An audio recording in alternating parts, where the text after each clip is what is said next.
This is the compensatory concept with Mr. Neely Fuller, heard exclusively on TalkTainmentRadio.com, the world's greatest radio. Radio the way it should be heard. And now, Mr. Neely Fuller. If you do not understand white supremacy, which is racism, what it is and how it works, everything else that you understand will only confuse you. Only confuse you. Only confuse you. Okay, good morning. And welcome to TalkTainmentRadio.com, the world's greatest radio. You are now in touch with the compensatory concept with Mr. Neely Fuller Jr. I am the co-host of the show, Mr. Bobby, and this is radio the way it should be heard. So we want to say good morning and thank you for listening to the program.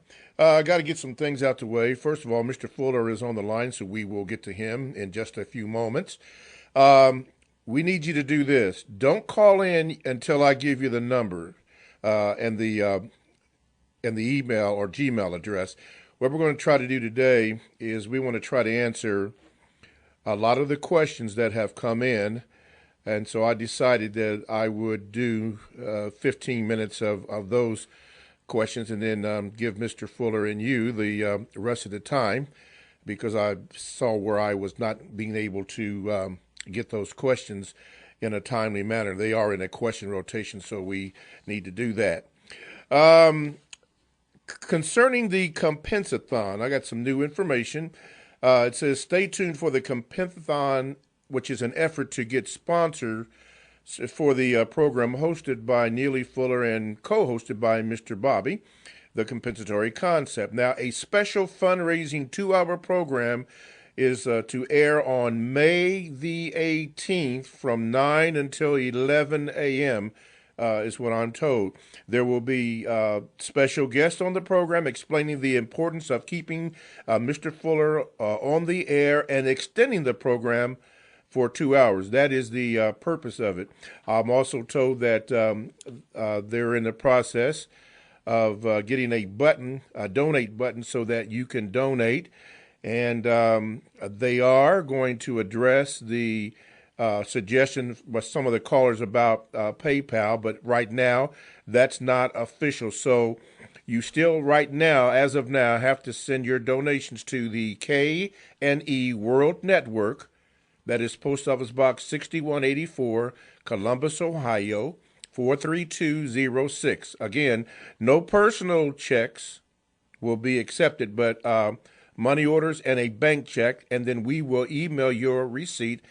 And all donations are final, by the way, and they are tax deductible? Yes, okay. They are tax deductible. Someone wrote to me and asked me about that. So they are tax deductible. So that'll be a good thing.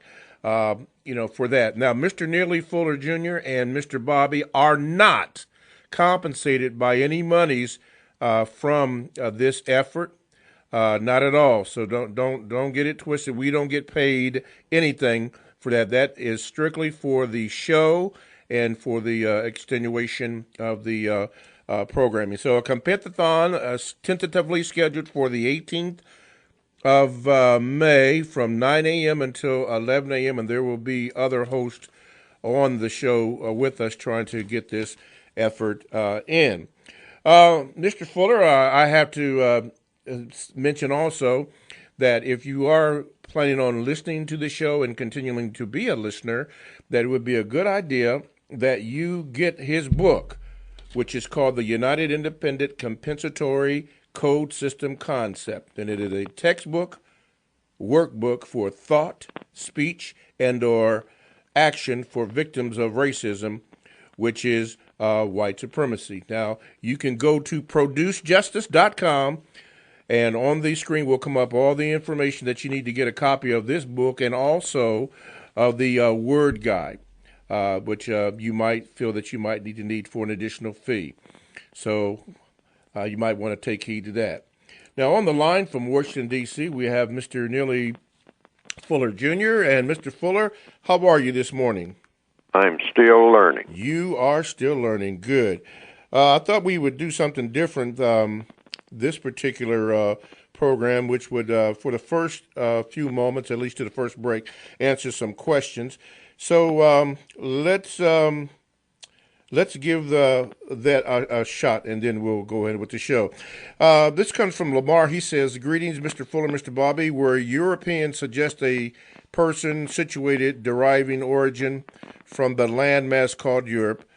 White, as I now know, suggests a social, political, economic, military status, and not a specific phenotype of person or people with any origin associated with any specific landmass on the planet, although whites dominate everybody on all bodies of the land. Can Mr. Fuller please share his observations of the differences between the word European and white? And am I in error of thinking it is okay to state?" I don't use the word European. I avoid using the word European because I don't know what it means.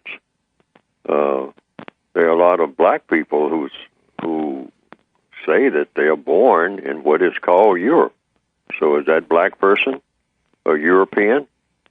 So what is Europe? What exactly is it? What isn't it? Look in a dictionary, and it's kind of vague. They say, it's the European extension, the European peninsula, the Euro-Asian combination. They say that there's a combination of Europe and Asia. And what is called Europe, this grew out of what they call the Asian continent, whatever that's supposed to mean. What is a continent? What constitutes a continent? And who is it that establishes that a continent is a continent? Who are these people? What are their names? What are their addresses? How did they come to the conclusions that a continent is a continent? They say you have and then they'll say something about a hemisphere. Hemisphere? Hemisphere by whom? When? Where? How did a hemisphere become a hemisphere? What are the limits of a hemisphere? Where are the boundaries? You can walk all the way practically from what is called China right into Paris, I guess. You might have to cross a few mountains for sure, and a few rivers and whatnot. But, where's the cutoff point? That's just like that Middle East equation. What exactly is the Middle East? Sometimes it includes Libya, that we say is in Africa, and sometimes it includes Somalia. Depends on who's doing the talking and who is doing the talking. And so this is very confusing. Mm-hmm. So according to what I have been saying for years, I just avoid using the term Europe. And when people use the term Europe, I go through the procedure that the code requires me to do. Okay. What are you talking about? What are you talking about? What exactly is a European, and what exactly is not a European? Mm-hmm. And based on what? Minute by minute. Mm-hmm. And so you have to go minute by minute, by minute, based on what? Okay. All right, Lamar, I hope that gives you a general direction to go with your questions. Again, do not call in yet. I will give you the time when you can call in, and then we will address your questions and concerns, which will probably be in about 5 or 6 minutes. So don't call in yet. Okay, another question comes from Robin. She says, "Mr. Fuller, presidential candidate Donald Trump delivers effective speeches throughout his presidential rallies held at various locations. In these speeches, he persuades many of his supporters to be directly violent toward people who may oppose his views, and often these opposers are non-white. Some of his supporters are being outwardly racist. Donald Trump's campaign is all about not being politically correct. With that being said, do you believe that white supremacy is going away from the refinement stage and headed back toward the blatant, in-your-face behavior? If that occurs, I believe that this will be one of the only ways of waking up amounts of black people so that a change may be created. So can we please get this justice wheel rolling? Please share your thoughts with us, Robin." Well, the white supremacy is already established, and it goes through those 4 phases, and a lot of white supremacists are trying to stay in the refinement stage, which means refinement just means that it's working so smoothly that you can't really call it white supremacy and show any signs that it is white supremacy. That is what you call the perfect state of white supremacy. And that was the direction in which many white supremacists were taking it. They said the old ways of just going around cracking heads and shooting black people down in the street and hanging them, and laughing about it and all like that, said we have to become more sophisticated than that. We have to keep them in the same condition that they're in or worse, but show no traces that that's what we're doing, that no one can really point to anything and say that this is what is really going on. In other words, make white supremacy look like it's not white supremacy. Mm-hmm. That's the ultimate refinement stage. Okay. Now, they were heading in that direction right after the 1970s and 80s. But then many white supremacists said, no, this refinement costs too much. We have to give up too much in time and energy and whatnot, and we have to make too many white sacrifices in order to keep that system going. So let's go back to the old ways. So there's always a little seesaw going on, yes, sir, between the white supremacists themselves, between whether to go back to the hammer and the fist and the gun, etc., and just do it nakedly. Just call black people by the N-word right out in the open and all like that and make no apologies for it, or to continue the refinement stage because the refinement stage shows more promise of longevity. Okay. And so they keep going back and forth with that themselves. How that will play out, I don't know. Okay. All righty. Another question comes from Africa Bambata allegations, I guess. It says, Mr. Fuller, I would like to ask you to speak on how people of color should react when sexual assault allegations are brought up against a prominent person of color.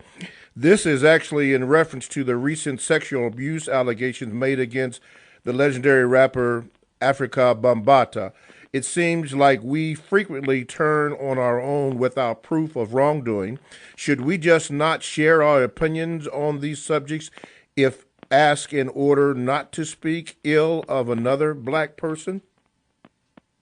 There's a standard in the code that everybody can use when it comes to anything dealing with the sexuality of black people in the system of white supremacy. And that standard is, if you're going to make a comment, you make a comment basically about yourself. And that is, you simply say, none of my sexual activities have resulted in the replacement of white supremacy with the system of justice. Okay. All righty. And then unquote. If they ask you, if they ask you anything about anybody in the news, anything like that, you'll just say, well, when it comes to sex, I will talk about myself. Okay. And you just simply say, none of my sexual activities have resulted in the replacement of the system of white supremacy with the system of justice, unquote. And that's all I have to say, sir and ma'am. All right, and the final one on this, it says, my name is Jeffrey. Would you ask Mr. Fuller if he agrees that the book and the code and code he has provided for victims of racism and white supremacy could ultimately be the blueprint to completely annihilating white supremacy? Say that again. He says, my name is Jeffrey. Would you ask Mr. Fuller if he agrees that the book and code he has provided for victims of racism and white supremacy could ultimately be the blueprint to completely annihilating white supremacy? That's exactly what I wrote it for.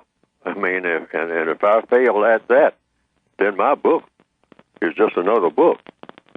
With a lot of rhetoric in it. Yes.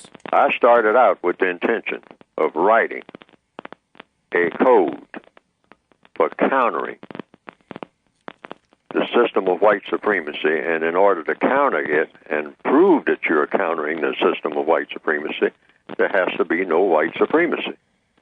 So if it does not ultimately result in just that, because I set out to do that, then Neely Fuller failed. But what else do I have to do anyway but make a try? Mm-hmm. Like Humphrey Bogart said in the movie Casablanca when he was talking to Victor Laszlo, he said, well, hey, I'm down here in Casablanca and I'm trying to do what I'm trying to do, but it looks like you're succeeding. And so, so be it. But I'll just try to do what little part that I can and hope that you can be successful at what you're doing and continue to be. Okay. Mm-hmm. All righty. Phone lines are now open. You can call 1-877-932-9766, or you can Gmail me at 7mrbobby@gmail.com. Talktainment Radio is a 24/7 no-charge worldwide broadcasting facility that have hosts delivering on various topics such as news, lifestyle, sports, health, wellness, religion, and politics. Now, here's one that I'd like to share with you, and what it is Crossing Cultures with host Julia Lynn Walker, and she has a great conversation regarding the diaspora. Now, if you're interested in knowing your history, Julia Lynn talks about that and more with great guests. Now, tune into Cross Cultures every Wednesday, broadcast exclusively here on TalkTainmentRadio.com. That is radio the way it should be heard. This is the Compensatory Concept with the co-host Mr. Bobby and Mr. Neely Fuller Jr., and we would invite your calls and your emails to the show as we do this. Also, don't forget to get Mr. Fuller's book, The United Independent Compensatory Code System Concept, and you can go to producejustice.com. That is producejustice.com, and on the screen will come up all the information you need to get the book, and also an additional word guide is there for purchase. Now, for those who are going to make donations to the Compensathon, which will be tentatively held on May the 18th from 9 a.m. until 11, it's going to be a 2-hour program. You can, right now, this is what you have to do right now. Send your donations to the K&E World Network, and that is Post Office Box 6184, Columbus, Ohio, 43206, in care of the Compensatory Concept, and send a money order or a bank check, but no personal checks will be accepted. Now, I was also just given this to make sure that when you send in those donations right now, make sure that an email address is included with your pledge so that we can get you your tax deductible receipt. So thank you to Maya in Philadelphia, Fard in Silver Springs, Maryland, who have also made donations. Okay, we are ready to take a call. And what line are we on here? Line number 1. Okay, you are now on with Mr. Neely Fuller Jr. What is your question? Greetings. I'm calling on the subject matter is how to be a capitalist. I talked with you, Mr. Fuller, and you gave me 3 ways that can be accomplished. Produce something that people want or need, robbing and stealing. Number 3, begging and or asking for it. I shared that with another non-white victim of racism and white supremacy, and they challenged me to a 4th one, and their 4th one was, and I don't know if this would be correct or not. That's why I'm asking the question. And he said, well, I buy and sell things in order to get capital. And in particular, he's talking about stock. Would that be considered as being another means to be a capitalist? Buying and selling? Yes, sir. Buying and selling. And he gave an example, which is stock. Oh, with the stock. Okay, well, that's producing something or inventing something. Now, that might come under that in my way of thinking. If you're talking about stock market and all like that, that's producing something that people want or need or inventing something. And that's what so I thought. Since it was invented a long time ago, this thing called the stock market, then a person that engages in that is in that category. You are producing something. You are trading in some papers and whatnot that you're telling people these papers are valuable.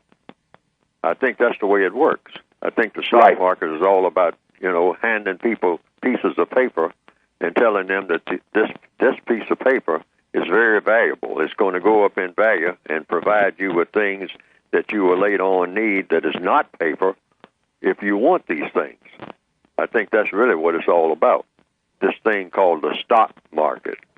And so I don't know the whole history of it and all like that, but it seems like it would come under that first category.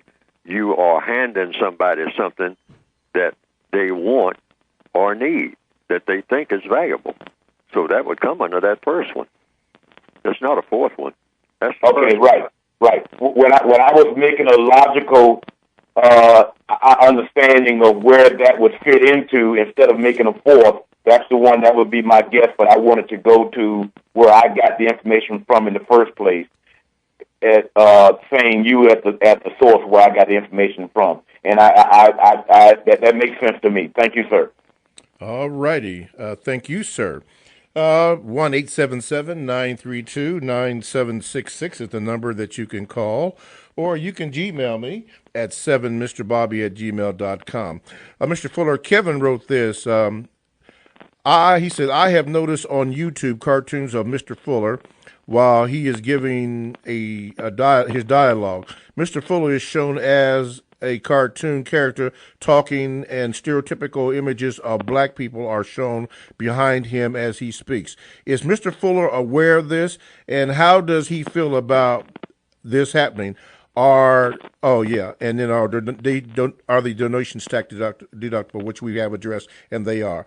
So, Mr. Fuller, he asks, are you aware that this is happening, and how do you feel about this? Well, I'm not doing it. So the people who, I've always said, in the compensatory code, everybody should stand by his or her own work. And whatever any person is doing, if they are using my name in any context, they should make it very clear who it is that's doing it, and to give some history about whether or not it's been authorized, by me. And I haven't authorized any of this.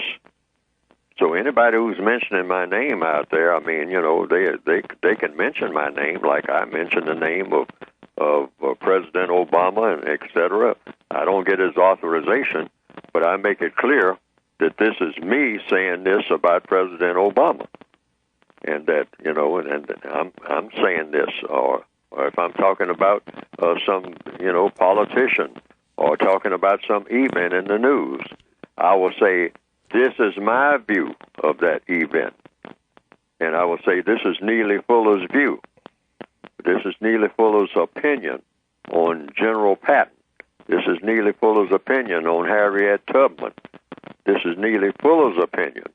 I haven't consulted Harriet Tubman about it because she's passed on. So people will be giving their opinions of what Neely Fuller meant and all like that. But the whole thing is, don't confuse people. Don't make people think that the source of something is different from what it really is. See, because the white supremacists exploit that. Mm-hmm. They look for that, and they will do tons of it. And the next thing you know, messages become distorted. History is not clear enough as it is. The history of anything, no history of anybody or of any event is accurate. Is that to say it's full of distortions? Everybody's history is full of distortions. Okay. I don't care who, even people who write autobiographies are not telling the truth. Wow. I'm going to say that flat out. Why? Because it's a lot of things that they have forgotten about themselves. It's a lot of things that they don't even know about themselves. That's why they go to psychiatrists and whatnot, to find out what they really think. They just think that they think that, and all like that. But sometimes the psychiatrist may or may not know what he or she is talking about. So is that considered a lie? Because they don't know? All history of anybody is a failure to tell the truth. Now, a lie means you do something intentionally, but failing to tell the truth means, first of all, you have to know what the truth is. And nobody knows the truth about anything, really, because they don't know the truth about all things, because all things are connected. Okay. See, if I start talking about the history of, say if I talk about the history of a certain town, do I know every house that was ever built, every egg that was ever fried in that town, and who fried it? See, all history is incomplete. All history is inadequate as far as the truth is concerned. You can just give out a whole bunch of facts and just hope that the facts do what it is you intend to do. So that comes down to, what is the purpose for studying history? I say primarily is to find out where the mistakes are made. That should be the primary reason for studying history. Okay. So that you don't keep making the same mistakes that were made before, because history is full of mistakes. History is full of mistakes. Okay. Mr. Bobby, could you ask Mr. Fuller what are his thoughts on the death of Prince and other musical icons? Yes. The death of anyone means what? You look at the person for the time that they were here, and you say, what is the lesson to be learned, and how can you use those lessons to do the things that need to be done? That is what the whole purpose for mentioning any person, period. People give out lessons. The person called Prince was producing products that were giving out lessons. The products were in the form of what people call songs. That's what he set out to do, apparently, because that's what he was doing. It seems like he was deliberately doing it. Now, songs produce lessons. All songs have lessons. You learn something. What is it that you're supposed to learn? That's question one. Question two, what is it you're supposed to do with what you learn? End of story. And that's anybody. That's Neely Fuller. That's Prince. That's Frederick Douglass. That's Ben Carson. That's Martin Luther King. That's Julius Caesar. That's anybody.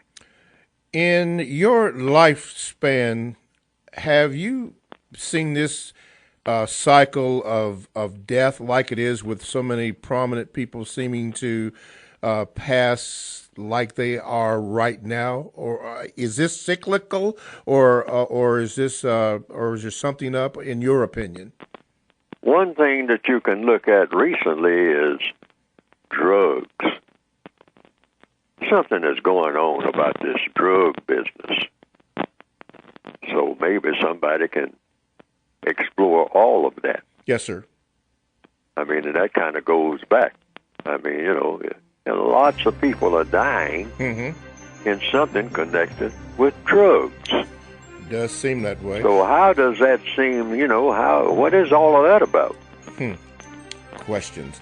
TalkTameAtRadio.com. We go where you go. Check us out on WCRS FM 98.3 Wednesdays and Sunday evening. Blogs and podcasts are available. Download the TalkTameAtRadio.com app to your cell or tablet. That's radio the way it should be heard. Coming up next, we have more of your emails and, of course, more of your calls. All this and more coming up next on TalkTameAtRadio.com. Alrighty. TalkTameAtRadio.com. We go where you go. Download the TalkTameAtRadio.com app to your cell or to your tablet. That's radio the way it should be heard. This is Mr. Bobby, the co-host of the Compensatory Concept, and we are speaking with Mr. Neely Fuller, Jr., the author of the United Independent Compensatory Code System Concept, which is a textbook, workbook for thought, speech, and or action for victims of racism, which is white supremacy. Now, you can get your copy of this book by going to producejustice.com. That is producejustice.com.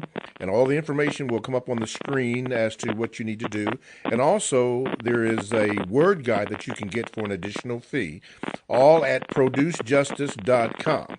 Now, stay tuned for the Compensathon, which is an effort to get sponsors for the program hosted by Mr. Neely Fuller Jr. and co-hosted by me, Mr. Bobby. The compensatory concept. Now, a special fundraising 2-hour program is to be aired on May the 18th from 9 until 11 a.m., and there will be special guests on the program explaining the importance of keeping Mr. Fuller on the air and extending the program for 2 hours. You've been wanting the program, so here is your chance to put your money where your mouth is. May 18th from 9 until 11, where I'm tentatively told that we will do that. And all donations are tax deductible. Right now, you can go to K&E World Network, Post Office Box 6184, Columbus, Ohio 43206, compensatory concept. A money order or a bank check right now, no personal checks, and then we will email you your receipt, and all donations are final and they are tax deductible. And Mr. Fuller and myself are not compensated for the donations to the compensatory concept. We don't get any monies whatsoever, so don't get that twisted. We're not involved in that part. And also understand that they are developing a donate button, so you can do that. And I guess they're going to address the PayPal issue that somebody brought up last week, but that is not right now. So I think that's all the information I have. Oh, yeah, before we get to the phone line, special thanks to Amina from Philadelphia and Farad out of Silver Springs, Maryland. Thank you for your contributions. Let's go to the phone lines, and line number 1. Okay, you are now on with Mr. Neely Fuller Jr. What is your question? Yeah, thank you for taking my call. Mr. Fuller, if I understood correctly, a moment ago you stated that all history is a lie. Did I understand that correct? No, sir. I said all history is inaccurate and inadequate. All of it. Because it's no way to know all of history, of anything. You'd have to know the origin of the universe and everything going all the way back eons to know the history of every molecule, the history of just one person. They'll say, well, I'm going to tell this person's history. No, you're going to tell a few anecdotes. Anecdotes meaning you're going to tell different parts of what people have experienced about that person. But where did that person originally come from in the entire universe, going back millions of years? How did that person appear? How did that person evolve? I mean, from what ultimate source and at what point? And what was that point? And what exactly is a point that you could identify as being a point? Was there a point before the point? And where was that point? See what I mean? How far back does anything go? That's why I'm saying all history is inadequate. When you say history, you mean his story, or our story, or her story. That's what history, the word means. His story, our story, her story, her story. Mm-hmm. Right. A lady talking. See what I mean? But what are you talking about? The history of a grain of sand. Do I know the entire history of one grain of sand? The answer is no. I know very little about a grain of sand. I know very little about anything. Why? Because I don't know the origin. Actually, the whole essence of the origin in the entire universe, going back millions of years. How many people know everything that ever happened for millions of years? You can't even remember what happened last week, or sometimes 15 minutes ago, and get it straight. Detectives have proven that by sometimes asking for eyewitnesses. And they say that they have found out from trial and error that a lot of people who said, oh, I saw it all. I saw it just like it happened. And it turned out that the person that they said had on a red shirt had on a blue one. Wow. Did you have another question, sir? No, I did, but no longer because Mr. Fuller cleared it up. And he just explained why we need to pay very careful attention to the words that he uses because I misunderstood based on not really listening. So thank you both. Okay, thank you, sir. All right, Mr. Fuller, got a question. By the way, people, you can call in by calling 1-877-932-9766, or you can Gmail me at 7mrbobby@gmail.com. Mr. Fuller, Tanya ask Mr. Fuller why white people make us feel bad about our skin color and then turn around and get mad when you conceal certain parts of our body. Why do they break their necks to see us when we are bathing? Oh, because under the system of white supremacy, all kinds of things are absurd, including the system of white supremacy. If you're talking about absurdity, if you're talking about things that don't make sense, the system of white supremacy itself doesn't make sense, except it makes sense within the context of being something that's based on deception and based on mistreatment. See, they'll just do anything or say anything that has to do with supporting something that shouldn't have ever existed in the first place, because that's all racism is. And it spawns all types of nonsense, all types of value systems that do not make sense at all, like getting fun out of hurting people. That's what white supremacy is about. Fun, glory, and material gain, of course, out of doing what? Hurting people. Hurting people how? Hurting people in every way that you can hurt them, including hurting their feelings, saying things to make them feel bad rather than making them feel good, make them feel good about themselves, make them want to do something constructive. No, the white supremacist says, oh, no. And when I see somebody who has color in their skin, I'm supposed to be thinking about how I can generate a whole bunch of misery. That's my job. That's why I'm a white supremacist.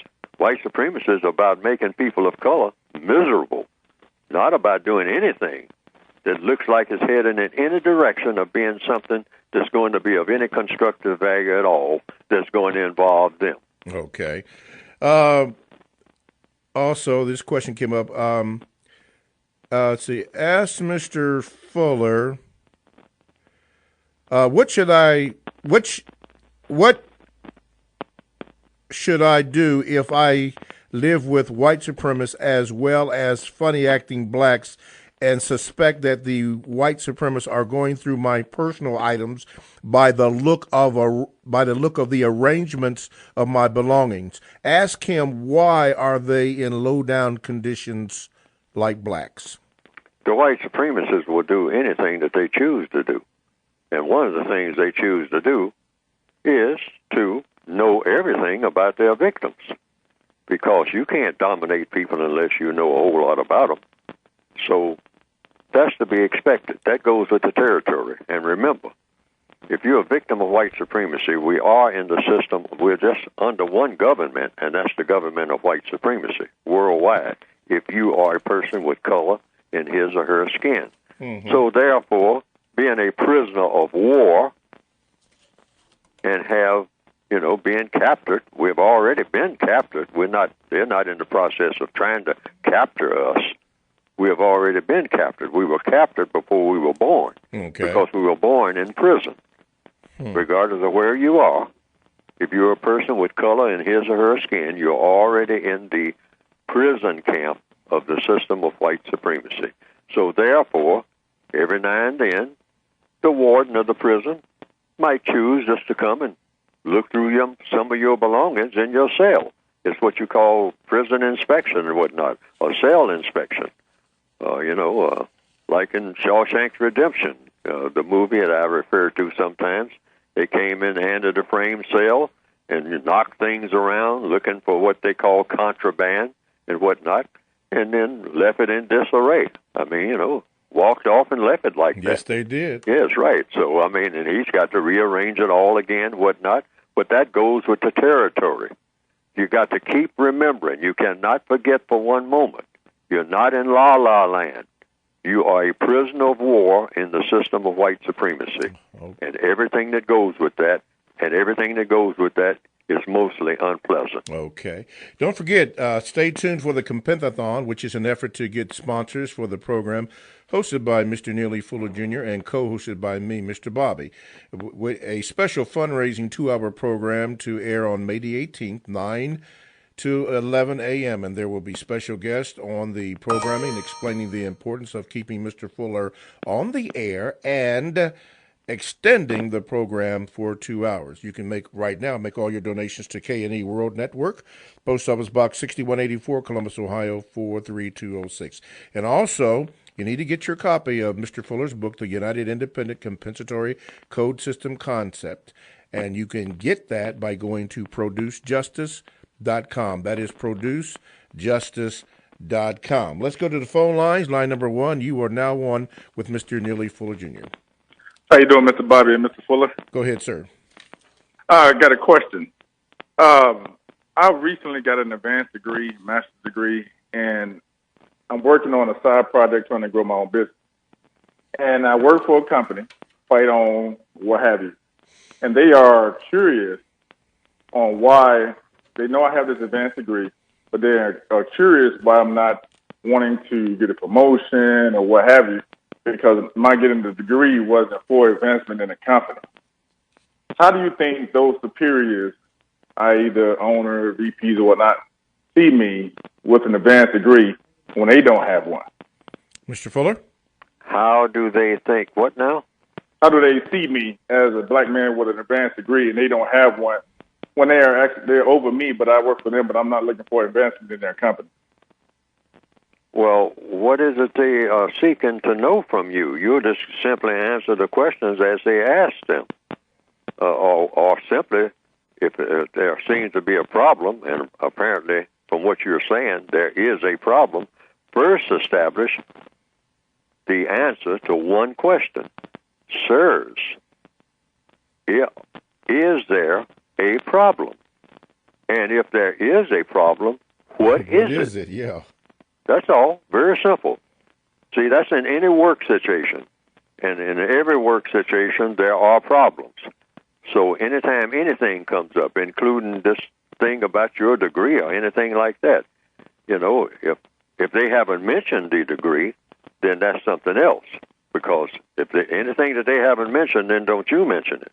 But I'm saying if someone mentions you having the degree, then you just simply say, what is the problem, gentlemen, with my having this degree? And so I am willing to do whatever it takes to correctly solve the problem, if there is a problem. But first of all, what is the problem? And let them tell you, and tell you in writing, sir, you are a problem because you have a degree. Wow. And have them sign their name to it with a date on it. I mean, put anything that they have to say in writing, because this is how you solve problems. Otherwise, you get confusion. Mm-hmm. You say, I have everybody who has a problem with whatever the problem is. First of all, you have to identify the problem. And so you always stay in the question lane. You don't accuse anybody of anything. That's another thing. On a job, never accuse anybody of anything. Otherwise, the burden of proof is going to be on you, and a person of color, you're going to have all kind of difficulty proving anything that you say about anybody, because you're going to have to prove it. Yes, sir.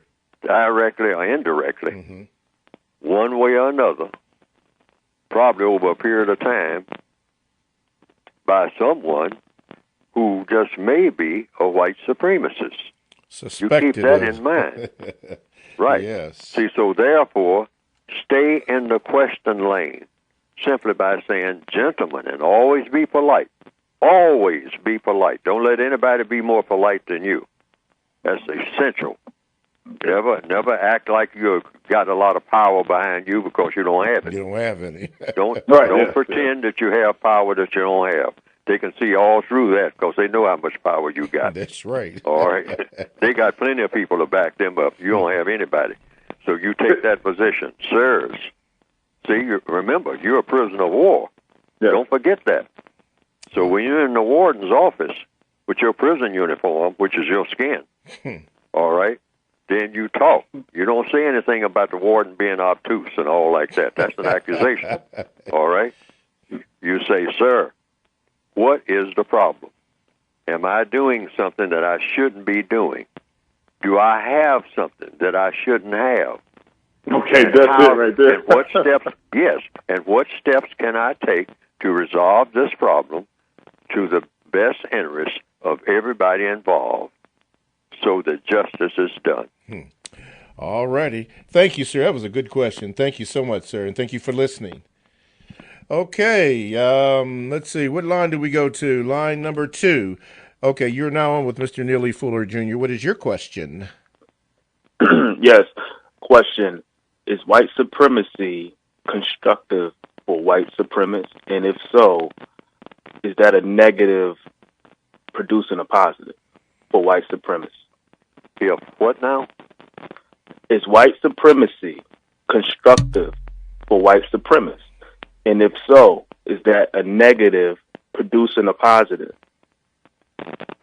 Well, if I understand the question, the system of white supremacy is an evil system, and no evil system should exist anywhere on the planet. Why? Why is it evil?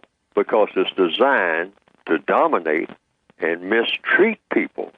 See, the key word here is mistreatment, based on color. But even if it was... I'm sorry, you got the question confused. I'm sorry. I said, is white supremacy constructive for white supremacists? In their not other minds, people, just in for their them. minds, their idea, the white supremacists' idea of constructive activity includes everything from mass murder to robbery and theft to all of the things that are really considered evil. They consider to be constructive. I mean, all this degenderization that they got going on all over the world now among non-white people, and they're just lapping it up, you know, in complete bewilderment mostly, not because that's something that they have in mind as their goal, but right now that's what the white supremacists are concentrating on. But why? Because it causes more confusion. They thrive on confusion. Confusion is never constructive. Not even among insects. Wow. So it's safe to say that white supremacists, it is constructive for white supremacists. White supremacists. According to them. In other words, if I am a mistreater, naturally I'm going to tell you mistreatment is good. You know, murder is good. Glorifying murder is good. Let's write more books about murder than we are about constructing or healing anybody. So when you go into a bookstore, what do you see? Most books are about murder. Turn on your television right now and start flipping channels. You know, murder about this, murder about that. Different type of programs, all about, you know, going to kill somebody. You know, somebody who was killed. In the old days, they used to call them whodunits. I used to buy them. A little, 10 cents books, all the time, every month. Murder mysteries, they call them. Who done it? You know, the headless corpse, the body in the basement, murder on Fifth Avenue. Oh boy, big glossy books, sometimes 800-900 pages. Oh boy, I can sit here and just look at murder. One murder right after another. See, they love that. But they say that's great. That's what you call civilization. Okay. And you said it's three types of people: white supremacists, and then you have white people, and then you have non-white, right? So for the white people, they fall in that same category as well as the white supremacists? No, white people are just white people. Okay. You have a lot of black people who look like they are white. They're not white supremacists. See, it's not the whiteness. It's what you do with it. Okay? It all comes down to what people do, not what they look like. And what the white supremacists have done is categorize people and say, I will determine who is not white and who is white, and I will determine that if you are white, you have a duty to dominate and mistreat people who I classify as non-white. And every now and then they switch the classifications around. Yeah. Why? So they can cause what? Confusion. Why? Because when you can confuse people, you can dominate them. That's just a fact of the universe. All right, brother. Thank you. Thank you very much for your call, and thanks for listening. And Renzo has this question, Mr. Fuller. He says, when it comes to having a job, should a non-white person try everything they can to advance and obtain the most money possible, or should they try to stay out of the higher positions at work so as to not attract attention from the white supremacist? It depends on what works best for you, because the more money you make, the more money you're going to attract to the white supremacists, and the white supremacists usually will then assign you a job of doing some kind of harm to other non-white people, because that's what white supremacists do. See, they'll say, oh, well, I mean, you're making excellent money here, but you're making the kind of money that usually a white person's supposed to be making, not you. So let's see now. Let's see if we can add something to your job description where you're doing some kind of harm to other non-white people so that they don't reach the kind of position that you have, because I'm going to make that a part of your duties too. And, of course, if you don't want to do it, you can turn it down and go back to washing dishes. I mean, So sometimes they make you offers like that. And then sometimes they'll just say, well, I need a token black people up front. I need a black face up front, because I'm a refined white supremacist. So I will pay you practically a lot of money for doing nothing but sit there and be the black person up front. Now, if you are chosen to do that, and you're not doing, any inordinate harm, of course, they'll always try to figure out a way for you to do harm to other non-white people if you're drawing big money. But if they just choose you to be the black face up front, as you might say, and without doing any harm, just to kind of confuse people and all like that, go ahead and take the job, but every now and then whisper to other people, I'm the black face up front. And, I want y'all to understand that. Why do you do that? You all let me make the money. Because in the prison system, you have to do the best you can in the prison system, because you are not outside the prison system. See, you got to keep remembering that. That's why black people shouldn't call other people Toms. We're all Tomming. Anytime you're inside of the prison, you are a prisoner. There's no such thing as one prisoner being better than the other. You're all prisoners. Slaves on a plantation. And this is kind of typified in the movie Gone with the Wind. The movie starts off. You might look at that movie, by the way. That's on my movie list. And near the beginning of that movie, not right at the beginning, there's a scene. There's a lesson in that scene. Lots of lessons are in movies. And one black person, a slave, turns to the other black person and says, quitting time. And the other black person looks at him and says, who says it's quitting time? I's the foreman. I'm the one supposed to say quitting time. You ain't the one supposed to say quitting time. And then he turns and says, quitting time. Now here's what. Big Negro, little Negro. Both of them on a slave plantation. All right? Arguing about who says quitting time. All right? But both of them are what? Slaves. Slaves, yes. That's the thing you don't ever forget. All righty. And we don't want you to forget either to tune into the compensatory concert with Mr. Neely Fuller Jr. next week. And we do thank you for listening. Remember the Compensathon coming up on May the 18th from 9 until 11. And we'll have guests in, and the purpose is to get donations and to fix it so that the show goes 2 hours. Mr. Fuller and Mr. Bobby are not compensated by this. So just keep that in mind. Again, thanks for listening. Thank you, Mr. Fuller. Thank you for all the calls and emails. And TalkTainmentRadio.com, the world's greatest radio the way it should be heard. We'll see you next week.